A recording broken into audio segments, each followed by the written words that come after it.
Hello students, welcome back to your own learning platform Vedika commerce classes. आज इस class के अंदर हम करने जा रहे हैं कैपिटल एम्प्लॉयड। बच्चे कैश फ्लो के क्वेश्चन सॉल्व करते हैं, रेशो एनालिसिस के क्वेश्चन सॉल्व करते हैं, उसके अंदर डेट इक्विटी रेशो निकालते हैं, कैपिटल एम्प्लॉयड रेशो निकालते हैं, प्रोप्राइटरी रेशो जिसको बोलते हैं, इतने सारी चीजें करते हैं। लेकिन फिर भी कहीं ना कहीं कैपिटल एम्प्लॉयड होता क्या है वहां पे कंफ्यूजन होती है ना। Watch this video up till end without skipping. Your doubts will definitely over. आज इस क्लास के बाद आपके डाउट्स फॉर श्योर खत्म हो जाएंगे। अब होता क्या है कैपिटल एम्प्लॉयड? कैपिटल एम्प्लॉयड वो पैसा है जो किसी भी बिजनेस को स्टार्ट करने के लिए उसमें इन्वेस्ट किया गया है, उसमें लगाया गया है कैपिटल के नाम पे।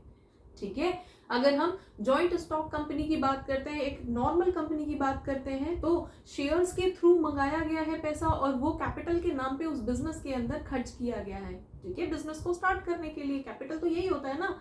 देन अब उसमें जो शेयर्स के थ्रू पैसा आया वो तो उसमें लगा ही है।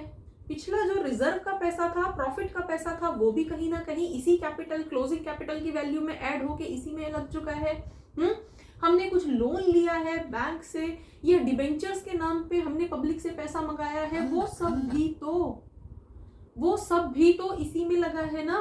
वो भी तो बिजनेस को चलाने के लिए ही यूज किया जा रहा है। तो वो सारा पैसा जो बिजनेस के लिए काम कर रहा है कैपिटल के नाम पे, उस पैसे को हम कैपिटल एम्प्लॉयड कहते हैं।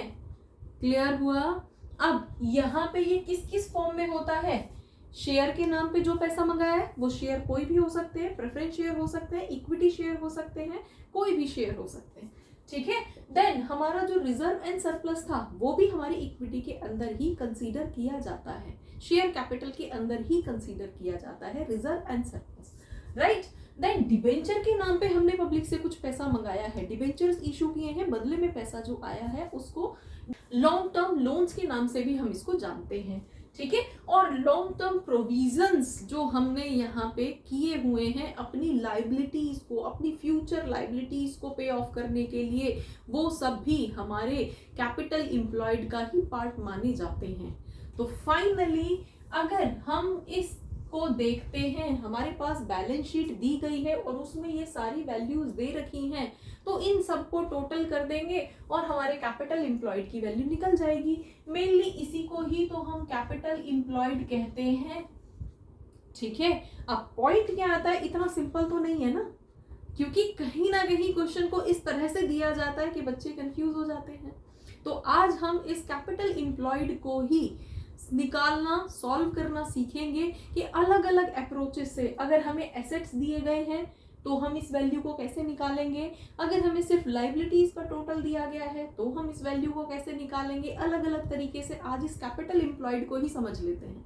ठीक है बेटा, अब देखो फर्स्ट हम यहाँ से डिफरेंट फॉर्मूलेज निकाल के लेके आते हैं।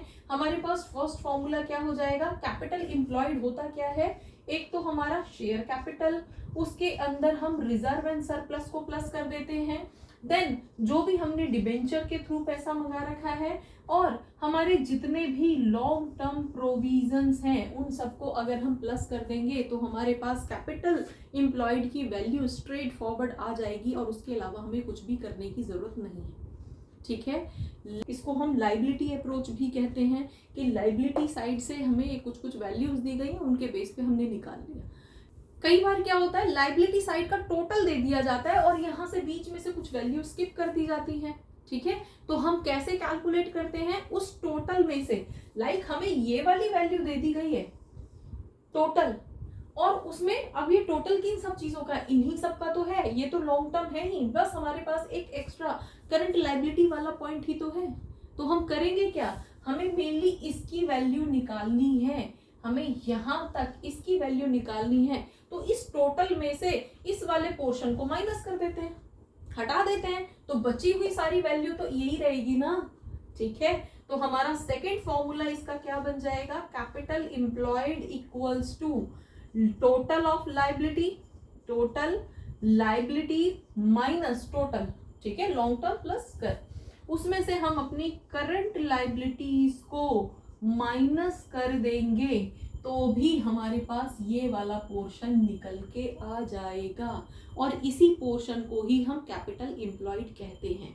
ठीक है, अब आ जाते हैं एसेट साइड। अगर हमारे पास एसेट्स की वैल्यू दे रखी है तो ऐसे केस में हम किस तरह से उसको यूज करते हैं। अब आपको एसेट अप्रोच के नाम पे, लाइबिलिटी अप्रोच के नाम पे अलग अलग तरीके से बताया जाता है, लेकिन वहां पे आपको कंफ्यूजन हो जाती है। इसलिए एक बैलेंस शीट सामने आपको बना के रख रखी है मैंने, जिससे कि आपकी ये पॉइंट्स जो हैं, जो डाउट्स जो हैं, आपको यहाँ पे देख के आप क्लियरली समझ लो कि इसको निकालना क्या है।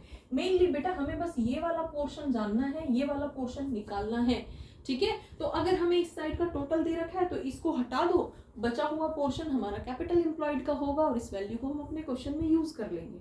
ठीक है, अब अगर हमें ये चीज दी गई है, एसेट साइड का टोटल दिया गया है, तो हमारे पास क्या फॉर्मूला रहेगा, कैपिटल एम्प्लॉयड। अब देखो एसेट का टोटल जो है वो मोर और लेस यही तो है, सेम ही तो होता है ना। तो हमारे पास अगर एसेट साइड का टोटल भी दिया गया है तो उसमें से भी अगर हम इसको हटा देते हैं, करंट लायबिलिटी को माइनस कर देते हैं, ये वाला पोर्शन में से अगर हम करंट लायबिलिटीज को माइनस कर देते हैं, तो भी तो हमारे पास यही कैपिटल एम्प्लॉयड की ही वैल्यू बचेगी ना। तो एक फॉर्मूला हमारा यहां से बन के आ गया कि कैपिटल एम्प्लॉयड इक्वल्स टू हमारे total assets minus current liabilities. ठीक है भाई, इस टोटल में से ये करंट लायबिलिटी हटा दो तो बस यही वाला पोर्शन बचेगा, और इस पोर्शन को ही तो हम कैपिटल एम्प्लॉयड कहते हैं। क्लियर हो गया। सेकेंड चीज, कई बार इस टोटल एसेट को बहुत एक्सपेंड करके आपको दे दिया जाता है। मींस आपके total assets means tangible assets plus intangible assets plus long term investment plus current assets minus current liabilities, इस तरह से करके भी आपको दे दिया जाता है। तो हमारे पास एक और फॉर्मूला क्या बन गया, tangible assets plus intangible assets. बेटा इसमें दोनों तरह के एसेट्स आएंगे लॉन्ग टर्म। ठीक है, फिक्स्ड एसेट्स के अंदर दोनों चीजें होंगी इंक्लूडिंग गुडविल। ठीक है, टैंजिबल हो या इनटैंजिबल हो, गुडविल की भी वैल्यू जो है वो कैपिटल में ही कंसीडर की जाती है, कैपिटल एसेट ही होता है। तो वो सारी ही टैंजिबल या इनटैंजिबल एसेट हमारे यहाँ पे ऐड किए जाएंगे। डन। देन आपके पास यहाँ पे कोई भी लॉन्ग टर्म इन्वेस्टमेंट दे रखी है उसको ऐड कर देते हैं, देन उसमें करंट एसेट्स ऐड कर देते हैं और माइनस कर देते हैं करंट लायबिलिटीज, तो भी हमारी कैपिटल एम्प्लॉयड की वैल्यू निकल जाती है। डन। नेक्स्ट फॉर्मूला, अब बेटा ये करंट एसेट्स और करंट लायबिलिटीज को अगर हम कंसीडर करते हैं, current assets minus current liabilities, तो ये तो वर्किंग कैपिटल बन जाता है ना, राइट। तो इसका एक और फॉर्मूला निकल के आ गया, total assets tangible assets plus intangible assets plus long term investment plus working capital. क्योंकि ये current assets minus current liabilities working capital ही तो होता है, तो उसकी जगह हम वर्किंग कैपिटल भी लिख सकते हैं। ठीक है, तो total assets plus working capital करके भी हम इसको सॉल्व कर सकते हैं अगर आपके क्वेश्चन में इस तरह की कोई वैल्यू दे रखी है तो। ठीक है, अब यहाँ पे एक पॉइंट आता है बेटा कि अगर हमारे पास कुछ एसेट साइड में फिक्टिशियस नेचर के एसेट्स दे रखे हैं। फिक्टिशियस नेचर के एसेट्स कौन से होते हैं, वो चीजें जो कि एसेट कंसीडर की जाती हैं लेकिन एक्चुअली में वो कुछ रेवेन्यू एक्सपेंडिचर होती हैं, जैसे कि एडवर्टीजमेंट एक्सपेंसेस। अब एडवर्टीजमेंट होती है, ऑर्गेनाइजेशन को फायदा होता है, कंज्यूमर अवेयर होता है हमारे प्रोडक्ट सर्विसेज के बारे में। ठीक है, उसी की वजह से हमें फायदा होता है, उसी की वजह से हमें प्रॉफिट होता है, तो एज एन एसेट इसको कंसीडर किया जाता है, लेकिन इसके बदले में हमें कोई एसेट नहीं मिल रहा है। ठीक है, बदले में हो क्या रहा है, बदले में हम एक रेगुलर इंटरवल पे पेमेंट कर रहे हैं उन एडवर्टीजमेंट के लिए, तो ये होता रेवेन्यू एक्सपेंडिचर है, लेकिन इसकी वजह से ऑर्गेनाइजेशन को प्रॉफिट होता है और इसको हम एसेट काउंट करते हैं।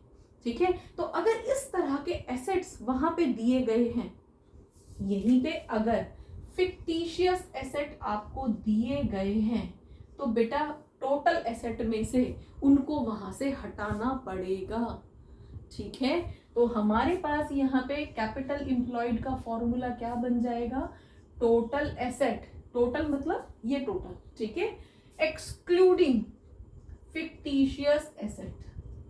तो ये यहाँ पे हमारे पास जो फिक्टिशियस एसेट्स हैं उनको हटाने के बाद जो टोटल एसेट बचते हैं उसमें से हम करंट लाइबिलिटीज को माइनस कर देंगे तो हमारे पास ये वैल्यू निकल के आ जाएगी।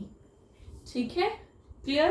तो कैपिटल एम्प्लॉयड के नाम पे आपको जो डिफरेंट फॉर्मूले बुक के अंदर मिलते हैं उन सब में कंफ्यूज होने की जरूरत नहीं है, बहुत सिंपल है। अपनी बैलेंस शीट को सामने रख के समझो, सिर्फ हमें ये पोर्शन चाहिए, ये वाला पोर्शन हमारा कैपिटल एम्प्लॉयड है, ये कैपिटल की तरह एम्प्लॉय हो रखा है हमारे बिजनेस के अंदर। बाकी सारी चीजों से हम इधर उधर करके इस वैल्यू को निकाल सकते हैं। इसमें कोई रॉकेट साइंस नहीं है बेटा, इसमें कंफ्यूज होने की जरूरत नहीं है। तो होपफुली कैपिटल एम्प्लॉयड होता क्या है, इसको किस किस तरह से निकालते हैं, ये सारे फॉर्मूले आपको समझ आए होंगे। For more keep watching, keep learning. Thank you.